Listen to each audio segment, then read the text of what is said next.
आज की इस वीडियो में हम देखेंगे electronegativity and partial ionic character in covalent bond. देखो हम पढ़ रहे हैं आपका जनरल केमिस्ट्री का सिलेबस सेमेस्टर 1 का, ठीक है, संत गाडगे बाबा अमरावती यूनिवर्सिटी का। उसमें से हमने सेकेंड चैप्टर को चालू कर दिया है और बाकी का फर्स्ट चैप्टर पूरी की पूरी प्लेलिस्ट अवेलेबल है, go and check it out.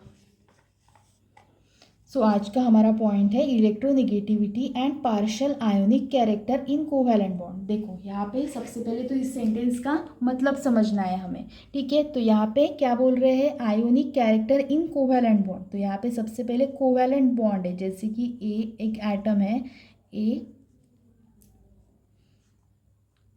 ए और बी, ठीक है। ये कोवैलेंटली बॉन्ड है, इसके बीच में जो बॉन्ड है वो क्या है, कोवैलेंट बॉन्ड है। देखो एक बात ध्यान में रखो, यहाँ पे समझने वाली बात यह है कि कौन सा भी बॉन्ड कभी भी कोवैलेंट नहीं होता, ठीक है। अगर सपोज यहाँ पे ए है तो ये पूरा का पूरा कोवैलेंट है, ठीक है। लेकिन यहाँ पे ए कोवैलेंट बॉन्ड नहीं है, क्योंकि इसकी इलेक्ट्रोनेगेटिविटी अलग होती है और इसकी इलेक्ट्रोनेगेटिविटी अलग होती है, ठीक है। इसकी इलेक्ट्रॉन को खुद की तरफ खींचने की क्षमता अलग होती है और इसको इलेक्ट्रॉन को खुद की तरफ खींचने की क्षमता कम होता है, मतलब अलग होती है, ठीक है। जैसे हमें पता है एक बॉन्ड कहाँ से बनता है, जैसे कि एक ए है, एक ए एटम है, ये क्या करेगा, अपना एक इलेक्ट्रॉन देगा, और बी दूसरा एटम है, ये अपना इलेक्ट्रॉन देगा, और ये दो इलेक्ट्रॉन यहाँ पे बॉन्ड बना लेंगे, ठीक है। इससे हमारी बॉन्डिंग बनती है।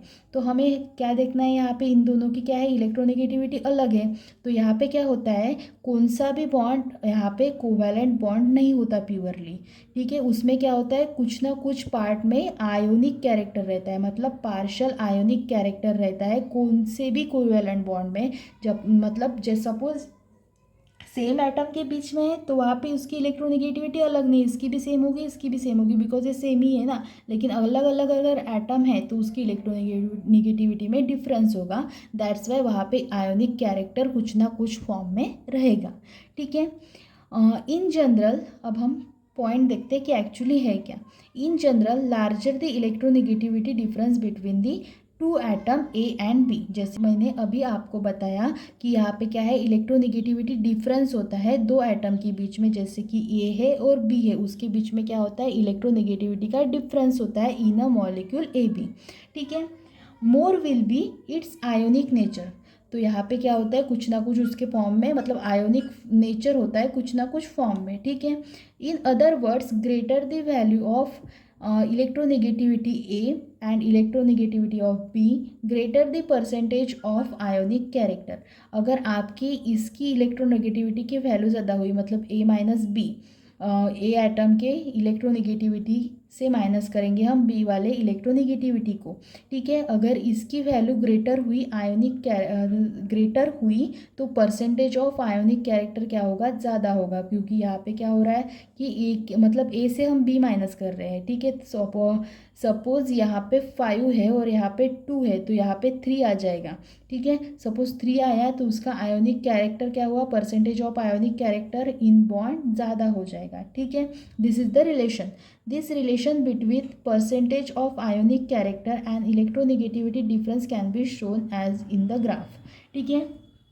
ग्राफ में यहाँ पे दिया हुआ है इलेक्ट्रोनेगेटिविटी डिफरेंस, यहाँ पे दिया हुआ है आयोनिक कैरेक्टर। अगर आपका इलेक्ट्रोनेगेटिविटी डिफरेंस बढ़ रहा है, ये है आपका इलेक्ट्रोनेगेटिविटी डिफरेंस, मतलब इसकी इलेक्ट्रोनेगेटिविटी और इसकी इलेक्ट्रोनेगेटिविटी में बहुत ज़्यादा डिफरेंस है, तो वहाँ पे आयोनिक कैरेक्टर भी उतना बढ़ेगा।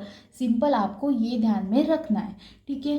सो यहाँ पे कुछ पॉइंट्स दिए हुए हैं, जैसे कि है electronegativity of A minus electronegativity of B is 1.7। अगर 1.7 हुआ इसका electronegativity difference, then the bond A B is 50% ionic and 50% covalent.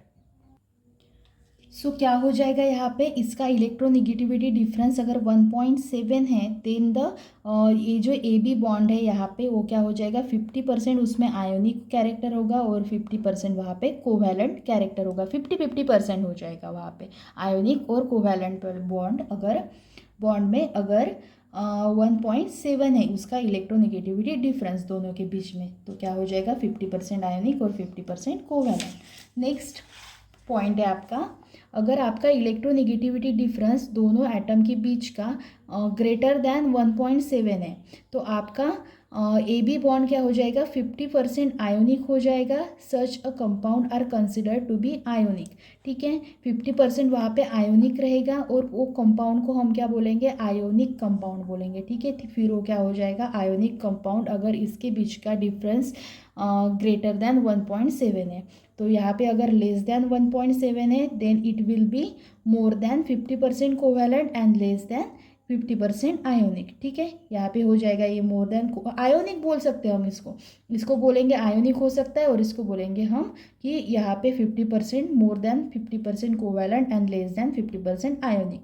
Such compounds are considered to be covalent compound, इसको हम बोलेंगे कोवैलेंट कंपाउंड। देखो अगर वैल्यू क्या है, ग्रेटर है इसकी, तो हम बोलेंगे इसको आयोनिक, अगर लेस है तो उसको बोलेंगे हम कोवैलेंट, अगर सिमिलर है तो बोलेंगे 50% वो बॉन्ड आयोनिक है और 50% बोलेंगे कि वो बॉन्ड आपका कोवैलेंट है, ठीक है। So this is the electronegativity and partial ionic character of in covalent bond.